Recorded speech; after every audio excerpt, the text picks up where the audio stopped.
It's the Bangles on Dubai Eye 103.8. Number one Prince fan in the world. Poonam Verma, producer, has just informed me it was written by Prince, so every day is a school day. It is Afternoons with me, Helen Farmer. Hope you're having a wonderful Tuesday. Maybe we're going to make it a little bit better for you. Great guests and incredible prizes this afternoon.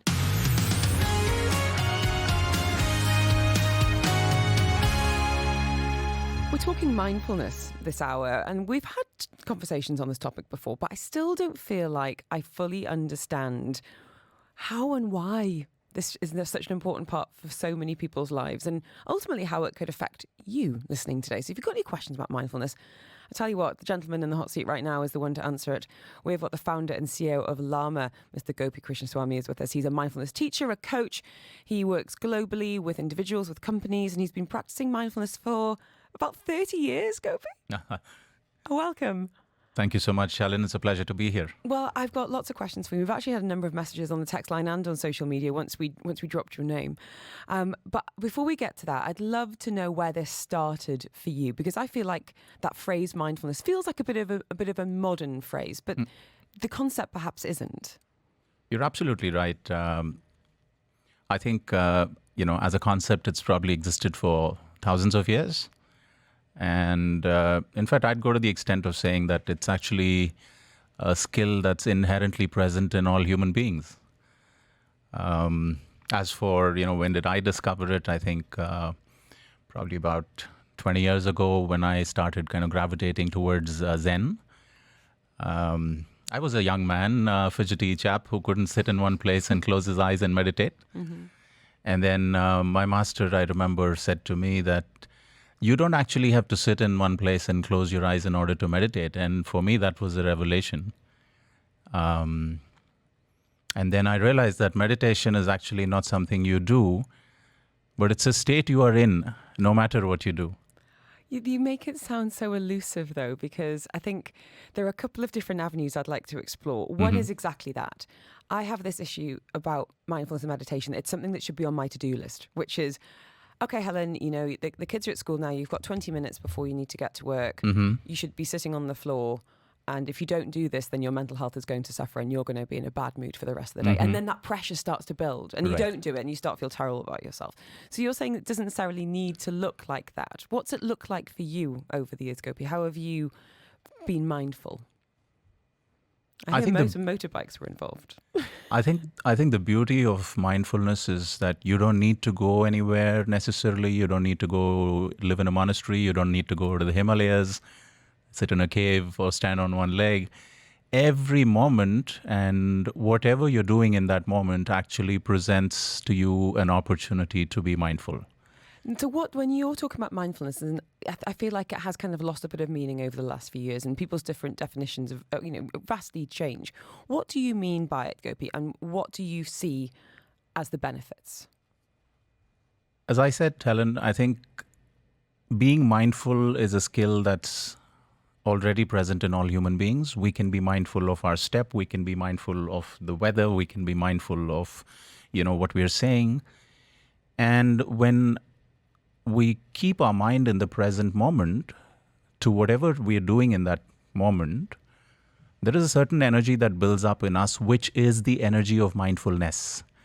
You see, mindfulness is a noun. It's like happy, happiness, sad, sadness. You have mindful and you have mindfulness. So when you repeatedly practice the art of being mindful and in the present moment, you build the energy of mindfulness. So it's interesting because we've had a message from Stephen saying, does it just click one day? Because I've tried and tried. Do you hear that from people? Well, I'd like to, say yes and, paint a rosy picture around it, but I don't think it's like that. Mm-hmm. It's like if you were to go to the gym, would you come back every day and look in the mirror and expect results? And if you did and you looked in the mirror, you wouldn't see anything. But then it grows and it catches up. And one day when you look, you can actually, see something happening. It's exactly the same thing. I think for so many people listening today, it sounds like a beautiful dream. And you go, okay, that's lovely. That's nice for other people. But I've got, a busy job. I might be eating and working at the same time. That's what I did before the show. Please don't please don't look at me like that. We might be thinking, okay, the car could be a time where I could have some peace and quiet, but there's idiots on the road and I can't switch off from that for a second. And I'm wondering if there are any ways that you could help us with just incorporating, even if it's just a few minutes. Where are those pockets of time that you've seen clients and companies find? So there's the easy way to practice mindfulness, and there's the easier way. Tell me more. I think the easy way is, to work with a teacher, or you even have like apps and technology these days that helps you with it. But the easier way, personally, if you ask me, is to use whatever activity you're doing. It could be driving, it could be walking, it could be washing the dishes, it doesn't matter. If you were to invest your complete attention in it, that is the practice of mindfulness. I had an interesting experience a few years ago, and I went to a mindfulness workshop with a lady that's no longer in Dubai called Helen Williams, and she's just a gorgeous, gorgeous woman. I miss her a lot. Mm-hmm. And she had us sitting in a circle, and she got out a packet of raisins, and she gave a raisin to everybody. And I think it's probably quite a well-known practice for introducing people to mindfulness.